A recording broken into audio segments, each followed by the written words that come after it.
السلام علیکم ناظرین، ہائی ٹیک نیوز کے نیشنل اور انٹرنیشنل خبروں میں آپ کا خیر مقدم ہے۔ میں ہوں نیہا خان۔ نظر ڈالتے ہیں آج کی اہم خبروں پر۔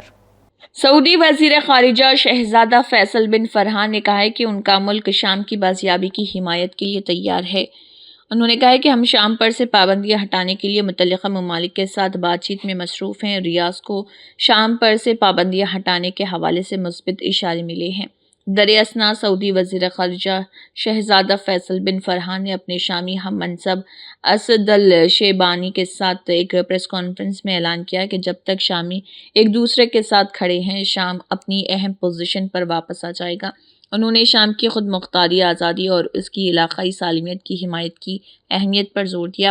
سعودی وزیر خارجہ نے شام کی معیشت کی بحالی کے لیے تعاون کی ضرورت پر زور دیا۔ اسی تناظر میں انہوں نے شام کی نئی انتظامیہ کے اقدامات کو سراہتے ہوئے شامیوں کی اس مرحلے سے کامیابی سے گزرنے کی صلاحیت پر اعتماد کا اظہار کیا۔ چین نے سرد لہر اور گھنی دھند کے لیے یلو الرٹ جاری کیا ہے۔ چین کی موسمیاتی اتھارٹی نے سردی کی لہر کے لیے یلو الرٹ جاری کیا ہے۔ ملک کے بیشتر حصوں میں اگلے 3 دنوں میں درجہ حرارت میں 8 سے 12 ڈگری سیلسیس کی کمی دیکھنے میں آئے گی۔ قومی موسمیاتی مرکز نے کہا ہے کہ شمال مغربی چین کے مشرقی حصے کے ساتھ ساتھ شمالی چین کے مغربی حصوں اور سیچوان کے کچھ علاقوں میں اس مدت کے دوران درجہ حرارت میں 14 ڈگری سیلسیس سے زیادہ گراوٹ کا امکان ہے۔ NMC نے فصلوں اور آبی مصنوعات کی حفاظت کے لیے ضروری اقدامات کا مشورہ دیا ہے۔ تاج محل میں شاہجہاں کی عرس تقاریب کے خلاف ہندو مہاسبھا ارکان نے احتجاج کیا۔ احتجاجیوں کا بڑا گروپ آگرہ کی مال روڈ پر محکمہ آثار قدیمہ کے دفتر کے باہر جمع ہوا۔ وہ نعرے بازی کر رہے تھے۔ احتجاجیوں نے جو پلے کارڈز تھام رکھے تھے ان میں تاج محل کو تیجو مہالیہ دکھایا گیا۔ گنبد کے اوپر بھگوا پرچم لہرا رہا تھا۔ ASI دفتر میں داخل ہونے نہ دینے پر مظاہرین نے کافی دیر دھرنا دیا۔ محکمے کے عہدیداروں نے بعد ازاں یادداشت قبول کی۔ ہندو مہاسبھا ترجمان سنجے جاٹ نے کہا کہ تاج محل ہمارا ہے اور ہم عروس کی مخالفت کرتے رہیں گے۔ جاریہ سال مغل شہنشاہ شاہجہاں کا 370واں عرس 26، 27، 28 جنوری کو منایا جا رہا آخری دن 1640 میٹر طویل چادر چڑھائی جاتی ہے۔ سونے کی قیمتوں میں مسلسل اضافہ ہو رہا اور قومی دارالحکومت میں پہلی مرتبہ نفسیاتی سطح 83,000 روپے فی 10 گرام کو پار کر گئی۔ عالمی مارکیٹ کی غیر یقینی صورتحال کے باعث بڑے پیمانے پر خریداری کے نتیجے میں یہ اضافہ ہوا ہے۔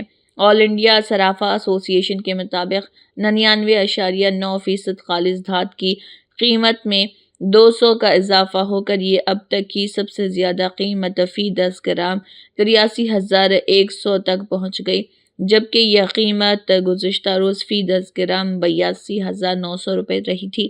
99.5% خالص پیلی دھات کی قیمت میں بھی 200 روپے کا اضافہ ہوا، جو فی 10 گرام 82,500 سے بڑھ کر ریکارڈ اعلیٰ سطح 82,700 روپے پر پہنچ گیا۔ چاندی کی قیمت بھی فی کلو گرام 500 روپے کا اضافہ ہو کر 94,000 تک پہنچ گئی۔ گجرات کوآپریٹو ملک مارکیٹنگ فیڈریشن GCMMF نے جو امول برانڈ کے تحت ڈیری اشیاء بازار میں پیش کرتی ہے، سارے ہندوستان میں دودھ کی قیمت میں 1 روپے کی کمی کی ہے۔ تاہم قیمتوں میں یہ کمی صرف 1 لیٹر کے پیکس کے لیے ہوگی۔ فیڈریشن کے مینیجنگ ڈائریکٹر جین مہتا نے بتایا کہ ہم نے سارے ہندوستان میں 1 لیٹر پیکس کی قیمتوں میں 1 روپے کی کمی کی ہے۔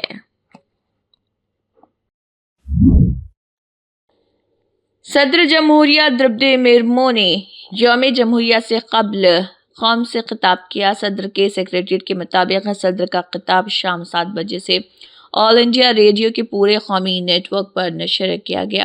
اسے دوردرشن کے سبھی چینلوں پر ہندی اور پھر انگریزی میں ٹیلی کاسٹ کیا گیا۔ دوردرشن پر ہندی اور انگریزی میں خطاب کے نشر ہونے کے بعد اسے دوردرشن کے علاقائی چینلوں سے علاقائی زبانوں میں نشر کیا گیا۔ آل انڈیا ریڈیو اسے علاقائی زبانوں میں رات 9:30 بجے سے اپنے متعلقہ علاقائی نیٹ ورکس پر نشر کیا۔ اسی کے ساتھ نیہا خان کو دیجیے اجازت۔ ہائی ٹیک نیوز کا نیشنل اور انٹرنیشنل خبرنامہ اختتام کو پہنچتا ہے۔ اللہ حافظ۔